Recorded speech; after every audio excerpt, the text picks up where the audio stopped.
I handed my daughter a check for $50,000. $50,000. Every penny I'd saved for the last 10 years. She smiled, hugged me, and said, "Thanks, Dad. This is going to be perfect." 2 weeks later, she called and said, "Dad, we need to talk about the wedding. You're not invited. You'll ruin the aesthetic." Let me back up. My name is Robert. I'm 62 years old, and until recently, I thought I'd done everything right as a father. My wife Catherine died when our daughter Emily was only 7. Breast cancer. It happened fast diagnosis to funeral in 8 months. I remember standing at Catherine's grave with Emily's small hand in mine, watching them lower the casket and thinking, I have to be enough. I have to be both parents now. So, that's what I tried to do. I worked 2 jobs. During the day, I was a maintenance supervisor at a hospital in Newark. At night, 3 times a week, I drove for a courier service.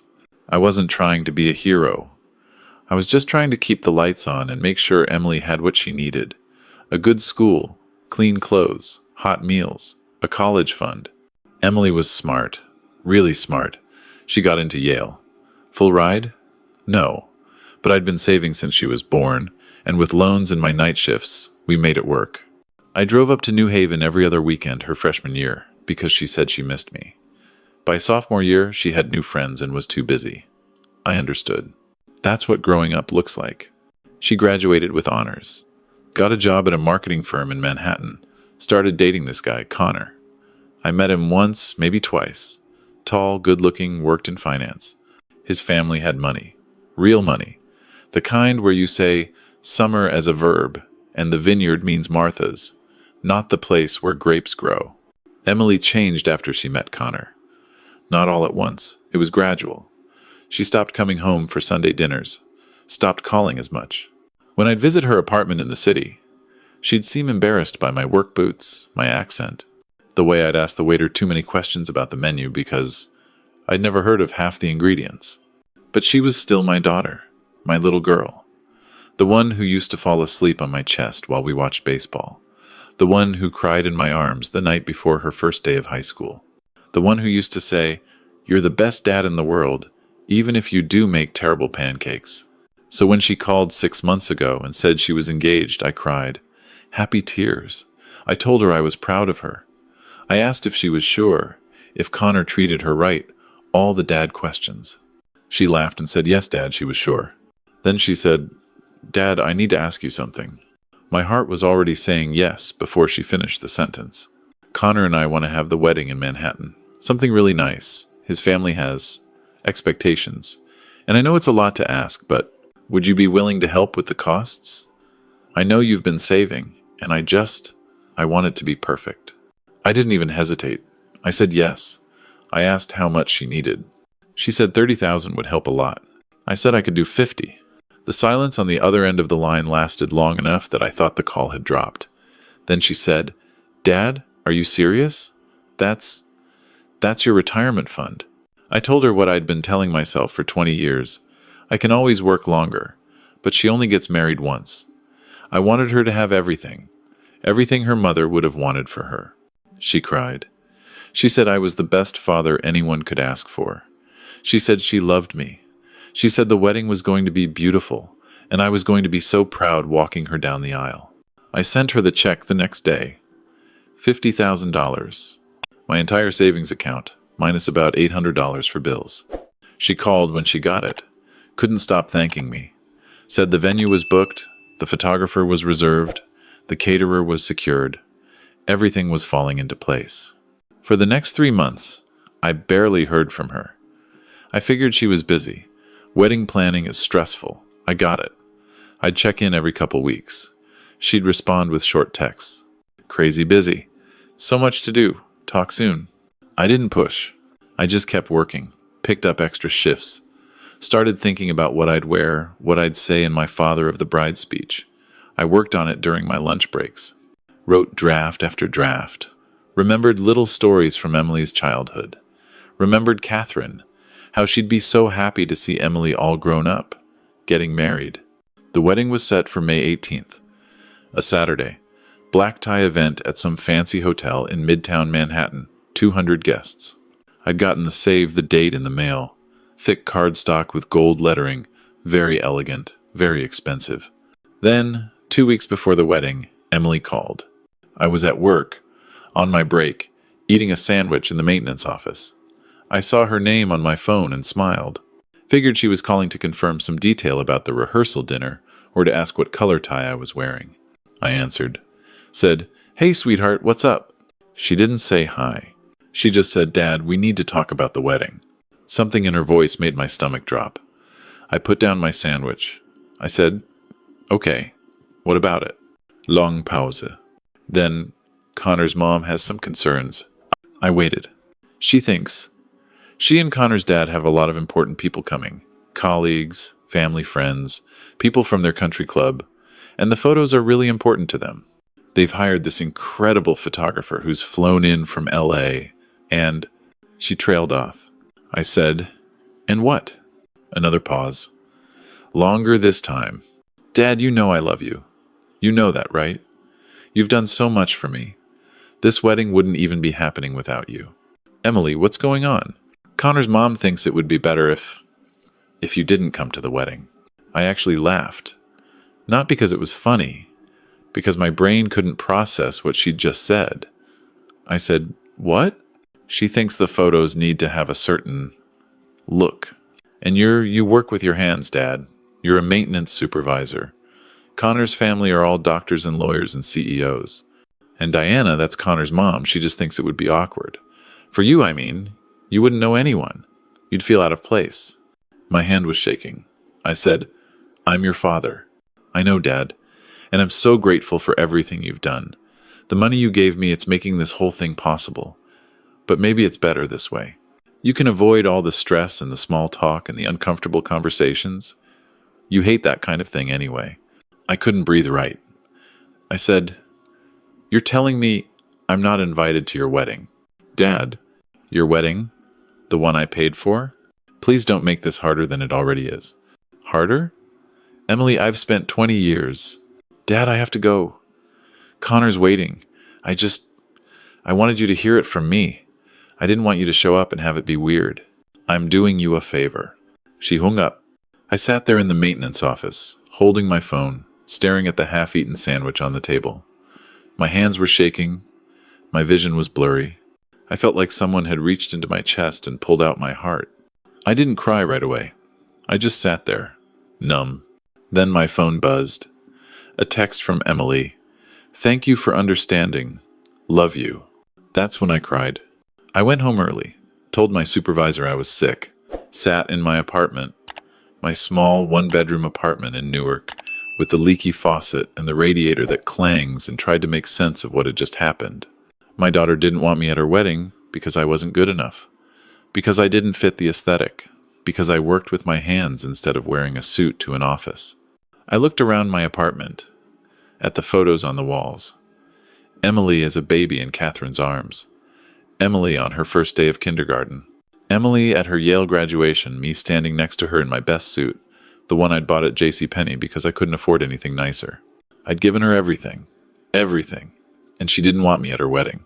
I didn't sleep that night, just lay in bed, staring at the ceiling, replaying the conversation over and over. By morning, something had shifted inside me. The hurt was still there, but underneath it was something else, something harder. I'd given Emily $50,000. Every penny I had. She'd thanked me, told me she loved me, told me the wedding was going to be beautiful. Then she told me I couldn't come.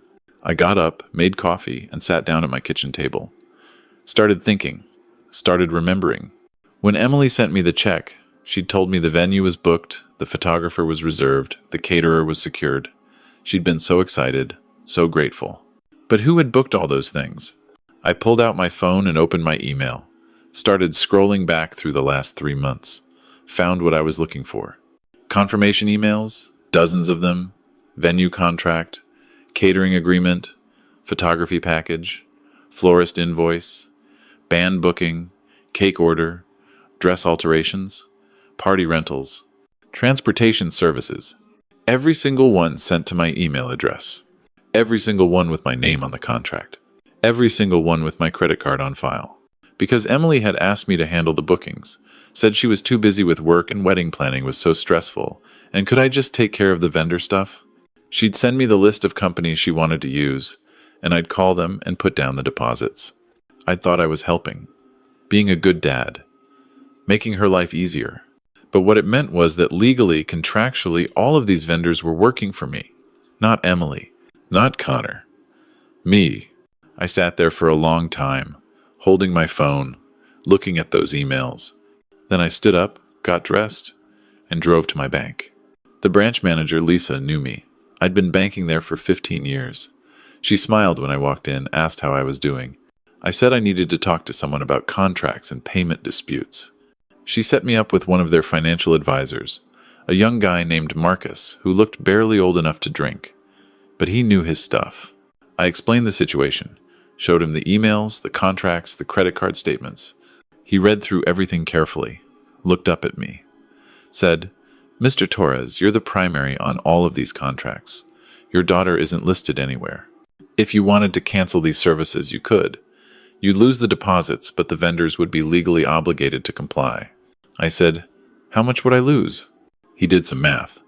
Said, "Looks like about 12,000 in deposits. But you'd get back the remaining balance, 38,000, since the services haven't been rendered yet. $38,000. Not all 50, but most of it." I thanked Marcus, drove home, sat down at my kitchen table again. I thought about Catherine, about what she would want me to do. She was always the peacemaker, the one who smoothed things over, who believed in second chances and family forgiveness. But she also didn't tolerate disrespect. When her own brother had borrowed money from us and never paid it back, then showed up at Christmas expecting gifts and dinner, Catherine had told him he wasn't welcome until he made things right. She'd been kind about it, but firm. She'd said, "Love doesn't mean being a doormat." I picked up my phone and called the venue first. A woman answered. "The Plaza Hotel, Events Department. This is Jennifer speaking." I said, "Hi, Jennifer. My name is Robert Torres. I have a wedding booked for May 18th. "Oh, yes, Mr. Torres. The Connor-Emily wedding. How can I help you?" "I need to cancel." Silence. Then, "I'm sorry, did you say cancel? The wedding is in 2 weeks." "I understand. I need to cancel the booking. Today, if possible." "Mr. Torres, there will be a significant cancellation fee." "I know. I've read the contract. I'm willing to forfeit the deposit, but I need the reservation canceled." More silence. I could hear typing. "Sir, let me get my manager. Can you hold?" I held. 5 minutes later, a man came on the line. "Mr. Torres, this is David Chen, the events manager. I understand you want to cancel the wedding?" "That's correct. May I ask why? If there's an issue with our services, perhaps we can—" "There's no issue with your services. This is a personal matter. I need to cancel today." He sighed. "All right. Give me a moment to pull up your contract." I waited, heard more typing. "Okay," he said. "According to the contract, cancellations made less than 30 days before the event result in forfeiture of the 50% deposit. That's $7,500. The remaining $7,500 will be refunded to your credit card within 5 to 7 business days." "That's fine. And you understand this cancellation is final? We won't be able to accommodate the event on May 18th or any other date?" "I understand." "All right. I'll process this now. You'll receive a confirmation email within the hour, Mr. Torres. I hope everything's okay." "Thank you, David." I hung up. Then I called the caterer. Same conversation.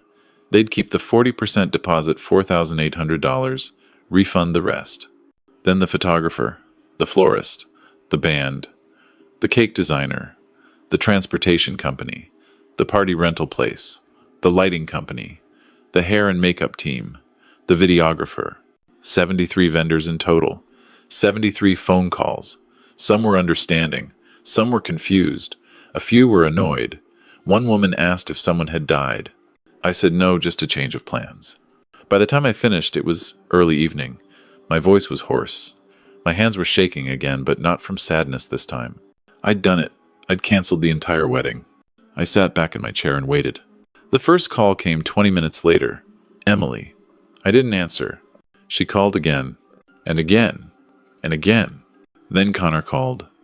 Then a number I didn't recognize, probably Connor's mother, Diana. My phone wouldn't stop buzzing. Calls, texts, voicemails. I turned off the sound and left it on the table. I made myself dinner, leftover pasta. Sat down and ate slowly, methodically, while my phone screen kept lighting up on the table next to me. After dinner, I picked up the phone. 42 missed calls. 67 text messages. I read the texts. Emily. Dad, what did you do? Emily. The venue just called? They said you canceled? Emily. Dad, call me. Emily. This is insane. Call me right now. Connor. Mr. Torres, we need to talk immediately. This is unacceptable. Unknown number. Mr. Torres. This is Diana Westbrook, Connor's mother.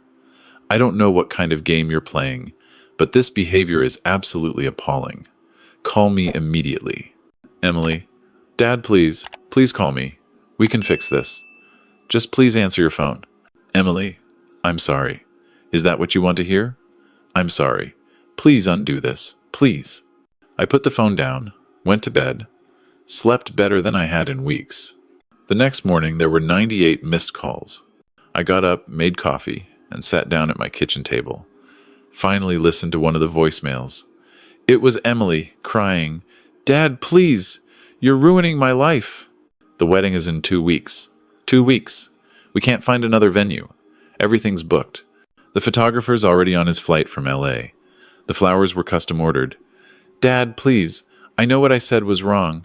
I know, but this is too much. Please don't do this. Please. I deleted the voicemail. Listened to another one. Connor this time. Not crying. Angry. Robert, I don't know what you think you're accomplishing, but you've made a huge mistake. My family has resources. We have lawyers. If you don't fix this immediately, we'll sue you for every penny you have. You're going to regret this. I almost laughed at that one. Sue me for what? The $50,000 I'd already given them? The money I'd spent on deposits that I was legally entitled to cancel? I deleted that voicemail too. The calls kept coming. I stopped checking. Just let them pile up. 3 days before what would have been the wedding, I got a text from a number I didn't recognize. Mr. Torres. This is Jennifer from the plaza. I wanted to let you know that Connor Westbrook's family attempted to rebook the ballroom for May 18th. Unfortunately, we cannot accommodate that request, as the space is no longer available on that date, and they are not the original contract holders. I thought you should know. I hope you're doing well. I smiled, texted back. Thank you, Jennifer. I appreciate you letting me know. On May 18th, the day Emily was supposed to get married, I drove up to Boston. Took a day trip by myself. Walked through the public garden, sat by the pond, ate a lobster roll, watched the sunset. My phone rang a few times. I didn't answer. When I got home that night, there was one new voicemail. I almost didn't listen to it, but something made me press play. It was Emily. Her voice was quiet, defeated. Dad, the wedding didn't happen, obviously. We tried to put something together at Connor's parents' house, but it was a disaster. Half the guests had already traveled to New York, and we couldn't reach them all in time. The photographer never got refunded for his flight, so he threatened to sue us. Diana is furious. Connor's barely speaking to me because his family's embarrassed. We're still getting married, I guess, at a courthouse. Next week, without anything. Long pause. I know why you did this. I know I hurt you. But Dad, you hurt me too. You took away my wedding. My one day. The day I've been dreaming about since I was little. And yeah, maybe I didn't handle things right. Maybe I should have. I don't know. But this is so much worse. You destroyed everything. Another pause. I don't think I can forgive you for this. I don't think we can come back from this. So, I guess this is it. Goodbye, Dad. I saved the voicemail. Listened to it 3 more times. She was right about one thing. We probably couldn't come back from this. But she was wrong about the rest. I didn't destroy her wedding.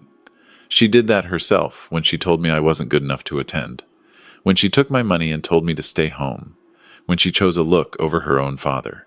The thing is, I would have forgiven all of it if she'd just apologized.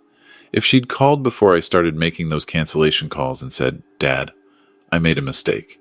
Connor's mom put pressure on me, and I caved. But you're my dad, and I want you there. Please come. But she didn't. She only apologized after the consequences hit. After the venue was canceled and the photographer was furious and her fancy wedding fell apart. That's not real remorse. That's just regret that things didn't work out the way she wanted. I took the $38,000 I got back and did something Catherine would have approved of. I set up a scholarship fund at Newark Community College for students over 40 who were going back to school, for single parent, for people who worked with their hands during the day and studied at night. For people like me, the fund is called the Catherine Torres Memorial Scholarship, Emily's mother's name, so she'll always be part of this, even though she's not here. I also donated $10,000 to a local charity that provides free services for cancer patients and their families. Because I remember what it was like when Catherine was sick. I remember the bills, the stress, the fear. If I could make that a little easier for one family, it was worth it. The rest I kept. Opened a new savings account. Marked it, retirement do not touch. 6 months have passed. I haven't heard from Emily. No calls, no texts, no emails. I don't know if she ever got married to Connor. I don't know where she's living or what she's doing. Sometimes I miss her. I miss the little girl who used to sit on my lap and ask me to read her the same bedtime story 7 nights in a row. I miss the teenager who rolled her eyes at my jokes, but secretly thought I was funny. I miss the college student who called me crying after her first bad grade and asked me to tell her everything would be okay. But that person isn't who she became. Or maybe she was always going to become this person and I just didn't want to see it. People ask me sometimes if I regret it, if I wish I'd handled things differently, if I think I went too far. I tell them the truth. No, because here's what I learned. Love isn't just about giving. It's not about sacrifice and putting yourself last, and accepting whatever crumbs people throw your way because they're family. Real love is mutual. It's respect and consideration and not taking someone for granted just because you know they'll always be there. Emily thought I'd always be there. She thought she could take my money, exclude me from her life, and I'd just accept it because I was her dad and that's what dads do. But that's not love. That's exploitation. So, I did what Catherine would have done. I set a boundary. I said, no, you don't get to treat me this way. And yeah, it cost me a relationship with my daughter. But it gave me back something more important, my self-respect. I'm 62 years old. I work maintenance at a hospital. I live in a 1-bedroom apartment in Newark. I don't summer anywhere, and I've never been to Martha's Vineyard. But I'm not ashamed of who I am anymore. I'm not ashamed of my work boots or my accent or my JCPenney suits. I'm proud of what I built. I'm proud that I raised a daughter by myself after my wife died. I'm proud that I worked 2 jobs to give her opportunities I never had. I'm proud that when she disrespected me, I didn't just roll over and take it. And I'm proud of that scholarship fund. Last month, they awarded the first Catherine Torres Memorial Scholarship to a 46-year-old woman named Maria, who'd been working as a housekeeper for 20 years and wanted to become a nurse. She sent me a thank you note, said this scholarship changed her life, said she was going to make Catherine proud. That meant more to me than any father of the bride speech ever could have. Emily made her choice. She chose aesthetic over family. She chose her future in-laws' approval over her own father. She chose a perfect wedding over the man who made it possible. And I made my choice too. I chose myself.